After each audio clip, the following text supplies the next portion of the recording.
Baiklah, di sini saya akan menjelaskan tentang cedera olahraga.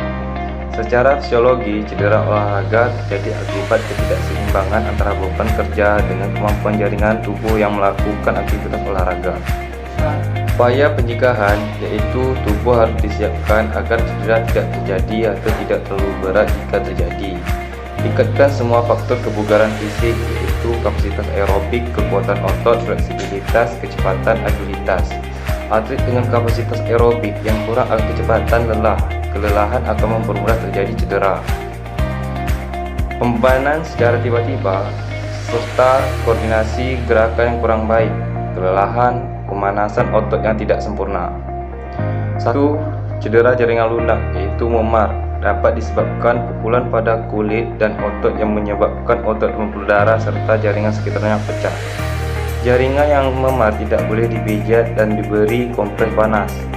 Tindakan pertolongan di tempat latihan atau pertandingan apabila ditemukan cedera seperti ini adalah rest, kompres, elevation. B. Jaringan otot fulus atau strain.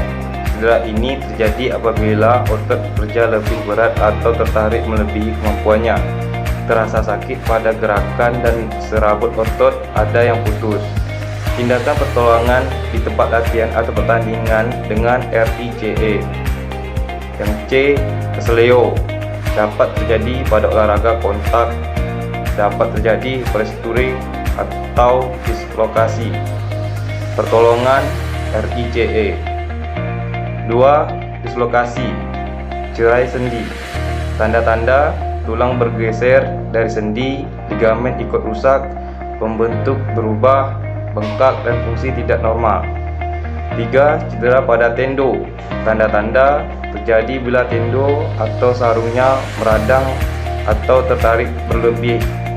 Terjadi karena kesalahan teknik atau kesalahan perlahan olahraga, benturan berulang-ulang, sakit pada perbahan, fungsi menurun dan tenaga menurun. 4. Cedera pada tulang terjadi karena benturan langsung, benturan tidak langsung, kontraksi otot, stres, benturan sering, fracture simple hanya tulang yang patah, campuran tulang patah disertai sobek. Tanda-tanda sakit bengkak, perubahan warna kulit, sakit pada perbahan dan bentuk perubahan.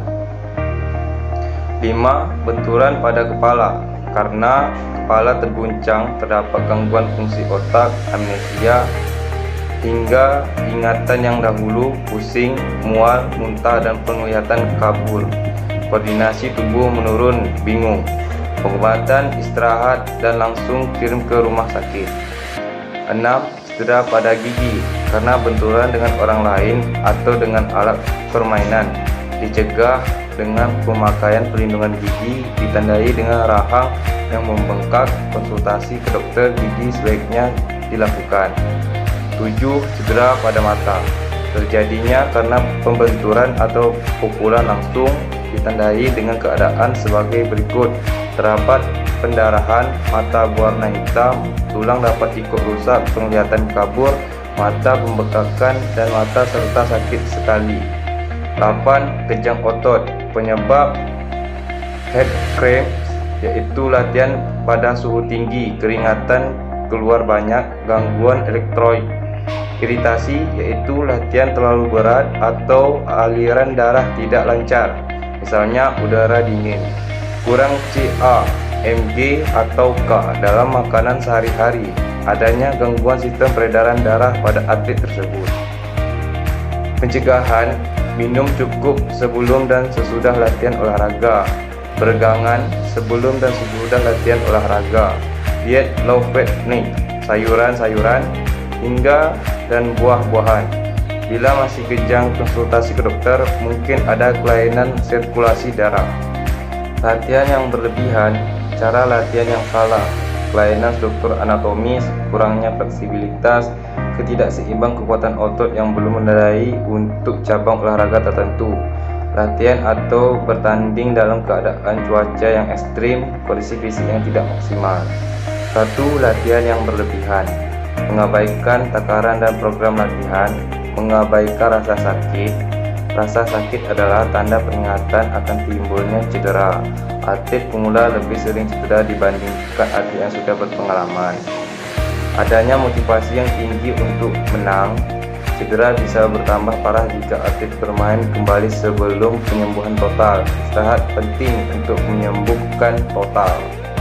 2. Cara latihan yang salah. Program dan dosis latihan yang salah. Perlu adanya periodisasi latihan. Tahapan persiapan umum, tingkatan kemampuan daya tahan jantung paru, kapasitas aerobik, kekuatan otot dan kelenturan. Tahapan persiapan khusus, peningkatan kemampuan komponen fisik yang spesifik untuk cabang olahraganya. 3. Kelainan struktur anatomis. A. Pronasi kaki yang berlebihan. Telapak kaki yang rata dan pergelangan kaki yang lemah sehingga kaki dapat berputar secara berlebihan. Cedera pada pergelangan kaki, lutut, pinggul, tulang-tulang dan otot-otot. B. Runner skin. Rasa sakit pada lutut pelari ditandai dengan rasa sakit di belakang tempurung lutut selama latihan. Dibuat sisipan pada sepatu yang disebut ortopsis agar telapak kaki tidak berputar secara berlebihan. C. Lengkungan kaki yang tinggi. Bengkot ke dalam. Jika ruang di antara lutut lebih besar dari lebar 2 jari, rentan terhadap nyeri punggung bawah. Bengkot keluar. Jika sukar mendekatkan kedua lutut, ini membuat lebih rentan terhadap nyeri pada bagian dalam lutut. D. Panjang tungkai yang tidak sama. Panjang tungkai yang berbeda sampai 1/4 inci sudah dapat menyebabkan rasa sakit di pinggul, punggung bawah, dan tungkai belakang. 4. Kurangnya fleksibilitas. Karena otot kurang lentur dan kekurangan otot masih rendah, latihan peregangan dinamis oleh karena sering menimbulkan cedera. Otot yang memiliki kelenturan yang baik akan kecil kemungkinannya mengalami robekan. 5. Ketidakseimbangan kekuatan otot. Ketidakseimbangan otot-otot antagonis, misalnya kekuatan otot dan ekstorsor, tidak seimbang, dapat menimbulkan sobek pada otot hamstring pada rasa sakit pada daerah tulang kering. Selain latihan kelenturan dan kekuatan otot, yang tidak kalah pentingnya melakukan latihan pemanasan sebelum bertanding. 6. Cuaca ekstrim. Kelainan kegawatan panas akibat suhu dan kelembapan tinggi. Pingsan panas, kejang panas, kelelahan panas, kegawatan panas. Faktor-faktor penyebab kegawatan panas: kelelahan berlebihan, keracunan alkohol, kekurangan cairan tubuh, kekurangan makanan garam, kekurangan sumber energi. A. Pingsan panas. Gejalanya: kulit basah dan dingin, denyut nadi lemah, tekanan darah menurun. Baringkan di tempat teduh, dinginkan dengan cara dikipas atau disekak dengan air es dan diberi minum. B. Kejang panas.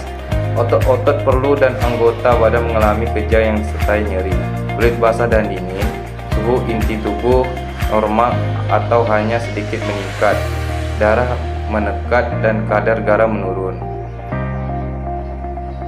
Cara pertolongannya: penderita ditempatkan di tempat yang sejuk, regangkan otot yang kejang, beri infus NaCl 0,9% atau larutkan 1 gram NaCl dalam 2/3 gelas, diulangi 5-10 kali dengan selama waktu antara 30-60 menit. C. Kelelahan panas. Pemaparan panas yang berkepanjangan yang berlangsung berjam-jam atau berhari-hari, penyebab kehabisan garam, dehidrasi atau keduanya. Kehabisan garam, kejang-kejang, mual, muntah dan diare, lemah dan pucat. Kehabisan garam, tekanan darah menurun, denyut jantung yang sangat cepat. Suhu tubuh biasanya normal, kadar garam dalam cairan tubuh menurun, penderita tidak haus. Pertolongan: pindahkan ke tempat yang dingin, beri minum air dingin dan air buah yang telah diberi garam dengan jumlah air dan garam yang hilang. Segera dibawa ke rumah sakit apabila penderita tidak dapat minum. D. Kegawatan panas. Terlalu lama dalam lingkungan panas yang tinggi, Dapat juga terjadi pada suhu lingkungan yang tidak terlalu panas pada orang usia lanjut dan orang-orang yang lemah. Faktor-faktor predisposisi: penyakit jantung, pembuluh darah, kecanduan alkohol, kegemukan, baru saja sembuh dari penyakit demam, kelemahan fisik yaitu kebugaran jasmani yang rendah. Gejala-gejala awal: pusing dan sakit kepala, mual, penglihatan, kabur, kacau pikiran, lalu kejang-kejang, dan akhirnya pingsan. Suhu kulit panas, kulit berwarna merah dan kering, nadi kuat dan sangat cepat. Tekanan darah mula-mula naik sedikit kemudian turun ke bawah normal. Suhu rektal dapat mencapai 43 Celcius. Pertolongan: bawa ke tempat teduh dan dingin. Buka seluruh pakaian dan sekak dengan air dingin. Bila suhu recall telah mencapai 39 Celcius, hentikan usaha atau menurunkan suhu tubuh. Bila suhu tubuh naik lagi, ulangi lagi. Selanjutnya secepatnya penderita harus bawa ke rumah sakit. 8. Kondisi fisik yang tidak maksimal. Kondisi fisik yang diperlukan pada setiap cabang olahraga berbeda-beda. Komponen fisik yang diperlukan berbeda dari satu cabang dengan cabang yang lain. Kondisi fisik yang baik lebih tahan dan lebih mampu dalam mencegah akibat buruk dan cedera olahraga.